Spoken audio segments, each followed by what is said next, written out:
আমাদের সকলকে স্বাগতম। আজকের এই ভিডিওটি কোনো আমার ইউটিউব চ্যানেলে যারা ভিডিও দেখছেন, আমি কোনো চাকরির আপডেট বা অন্য কিছু আপনাদের জন্য ভিডিওটি নিয়ে কথা বলবো না। আজকের যে কথাই বলবো, আপনাদের যে পঞ্চায়েত বোর্ড হচ্ছে এই নিয়ে কিছু কথা বলবো। তোমাদেরকে সবচেয়ে আগে বলতে চাই, আমার ইউটিউবে যারা ফ্যামিলি আছো, যা প্রায় 29,000-এর মতো ফ্যামিলি আছো, 29,000 প্লাস, তোমাদেরকে বলতে চাই এই আজকের এই ভিডিওর ডিসক্রিপশনে ফেসবুক পেজের একটা লিঙ্ক দেবো। আমি কোনোদিন তোমাদেরকে বলিনি যে আমার ফেসবুক পেজে যাও, ফেসবুকটা ফলো করো। আজকেও ফলো করতে বলবো না, শুধু বলবো আমি এই ভিডিওটা ফেসবুক পেজেও ভিডিওটা আপলোড করবো।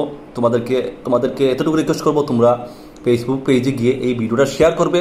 তোমরা আমার জন্য না, এটা তোমাদের জন্য তোমরা শেয়ার করবে, এতটুকুই রিকোয়েস্ট, ঠিক আছে? তো আজকের কথাটা হচ্ছে কি, তোমরা সবাই জানো ইলেকশন ডিক্লেয়ার হয়ে গেছে ত্রিপুরাতে। ত্রিপুরার সব জায়গাতে ইলেকশন ক্যান্ডিডেট প্রায় এক দলের হয়ে গেছে, ঠিক আছে? তো আমার ইউটিউব চ্যানেল, আমার ইউটিউব চ্যানেল, আমার আজকের বয়স আজ প্রায় 3 বছরের উপরে হয়ে গেছে। তো আমার যতটুকু অভিজ্ঞতা, 3 বছর না, প্রায় 4 বছর হয়ে গেছে। তো আমার যতটুকু অভিজ্ঞতা সেটা থেকে আমি দেখছি, সেটা থেকে আমি বলছি। কারণ ত্রিপুরাতে মানে আমি ছাড়া, তোমরা যারা আমাকে ফলো করো তোমরা জানো, আমি ছাড়া এরকম কথা আর কেউ কিন্তু বলবে না। আমি এখানে কোনো রাজনৈতিক হিংসা বা রাজনৈতিক দলকে আমি দোষারোপ করবো না। আমি শুধু বেকারদের উদ্দেশ্য কথাগুলো বলতে চাই। কারণ আমার এই চ্যানেলটাই বেকারদের জন্য, বেকাররাই আমাকে আজকে এই জায়গায় নিয়ে এসেছে, তাদের জন্য আমি সবসময় কথা বলবো, সবসময় তাদের পাশে আমি থাকবো, এতটুকুই। তো যারা ফলো করেন তাদের, আপনাদের উদ্দেশ্যে, আপনারা কে বা আপনারা কোন দল করেন, রাজনৈতিক দল করেন বা না করেন সেটা কিন্তু আমি জানি না, আর আমি সেটা জানতেও চাই না। আর আমার এই চ্যানেলটা কোনো পলিটিক্সের চ্যানেল না, কিন্তু কথাগুলো বলতে হচ্ছে কেন, আপনাদের ক্যারিয়ার এখানে এসেছে, আপনাদের ক্যারিয়ারের উদ্দেশ্যে কথাগুলো বলতে হচ্ছে। ত্রিপুরা বর্তমান যখন যে অবস্থা আপনারা দেখতে পাচ্ছেন, আপনারা সবাই অবগত আছেন। ত্রিপুরার বর্তমানে আপনারা দেখছেন কতগুলো চাকরি পেন্ডিং আছে। সরকার যে চাকরি একদম দিচ্ছে না তা না, দিচ্ছে, কিন্তু অ্যাকচুয়ালি মানে প্রসেসিংটা এত লম্বা টাইম হচ্ছে। আমরা যারা যুবক, আমাদের যারা ভাই বোনরা আছে, মনে করেন তাদের 21 বছর হয়েছে, তারা একবার একটা চাকরিতে ইন্টারভিউ দিয়েছে, কিন্তু নেক্সট টাইম দ্বিতীয়বার যে আরেকটাতে বসবে সেই সুযোগ পাচ্ছে না, তাদের এজ ওভার হয়ে যাচ্ছে, এরকম প্রসেসিং চলছে। তো এতটুকুই তোমাদের কাছে রিকোয়েস্ট বলবো। আমি কোনো দলকে ছোটো করার জন্য কথাগুলো বলছি না, আমি ক্লিয়ারলি বলে দিই। আমার শুধু এই কথাই আমি বলতে চাই তোমাদেরকে, তোমরা এই পঞ্চায়েত বোর্ডটা তোমরা একটু ভেবে চিন্তা করে দেবে। বিশেষ করে যারা যুবতীরা আছো, তোমরা ভেবে চিন্তা করে দেবে।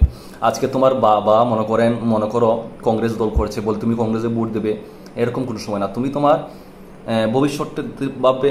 আজকে তোমার মনে করেন বাবা তুমি বিজেপি ভোট দেবে, এরকম না। তুমি কোন দলকে তুমি আজকে পঞ্চায়েতে জিতালে সামনে তোমার লাইফটা সিকিউর হবে, সামনে তোমার যে ছোট ভাই আছে তার ভবিষ্যৎটা সিকিউর হবে, এইগুলো চিন্তা করবে। এগুলো চিন্তা করে তুমি ভোটটা দেবে। এই পঞ্চায়েত ভোটটা কিন্তু ত্রিপুরাতে অনেক বড় পরিবর্তন আনতে পারে, এটা মাথায় রাখবে। তো তোমরা আশা করি, কি আমি বলতে চাচ্ছি, আশা করি তোমরা বুঝতে পারছো। তো ভিডিওটা তোমরা শেয়ার করবে যেন আমার এই ভিডিওটা যত ত্রিপুরা বেকার আছে সবার কাছে পৌঁছয়। এবং যারা আপনারা আমার বয়স্ক যারা আপনারা আছেন, কাকিমা তারা আছেন, আপনাদেরকেও বলছি, আপনাদের দর্শকও বলছি, আপনাদের ছেলে মেয়ের ভবিষ্যতের চিন্তা করবেন। শুধু রাজনীতি করলে হবে না, তাদেরকে এত টাকা পয়সা খরচ করে এত কষ্ট করে পড়ালেন, তাদের কিন্তু একটা ভবিষ্যৎ আছে, এটা চিন্তা করবেন। তো এগুলো মাথায় রাখবেন। ত্রিপুরাতে শান্তি শৃঙ্খলা বজায় রাখার জন্য ভোটগুলো হয়। আর এটাই, আপনারা প্রার্থী দেখে ভোট দেবেন। আপনি এমন একজন প্রার্থীকে ভোট দিলেন যে প্রার্থী কোনোদিনও আপনার সাথে, হয়তো আপনি অন্য কোনো দিন আপনি তার সাথে কথা বলতে গেলে হয়তো সেই ব্যক্তি আপনার সাথে কথাও বলেনি, মানে এরকম অ্যাটিটিউড দেখায়, বা আপনি তো তাকে কোন সময় আপনার বিপদে আপদে কোন সময় পাননি, কিন্তু দলের তাগিদে আপনি তাকে ভোট দিতে পারেন। তো এরকম করবেন না। যে ব্যক্তিকে আপনি আপনার পাশে সবসময় পাবেন, এরকম মানুষকে ভোট দেবেন। সে যে দলই করুক, এরকম মানুষকে ভোট দেবেন। সৎ মানুষকে ভোট দেবেন, ঠিক আছে?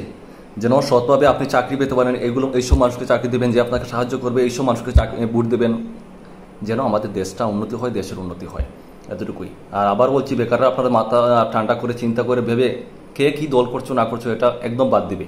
তোমাদের ভবিষ্যৎ কীভাবে সিকিউর হয় এটা চিন্তা করে তোমরা ভোট দেবে। আর ভিডিওটা আবারও বলছি, ফেসবুকে যারা দেখছেন বা ফেসবুকে আমার ইউটিউবে যারা দেখছো, তোমরা ফেসবুকে গিয়ে ভিডিওটা শেয়ার করবে, আমার কথাগুলো মনোযোগ সহকারে চিন্তা করে ভোটটা দেবে।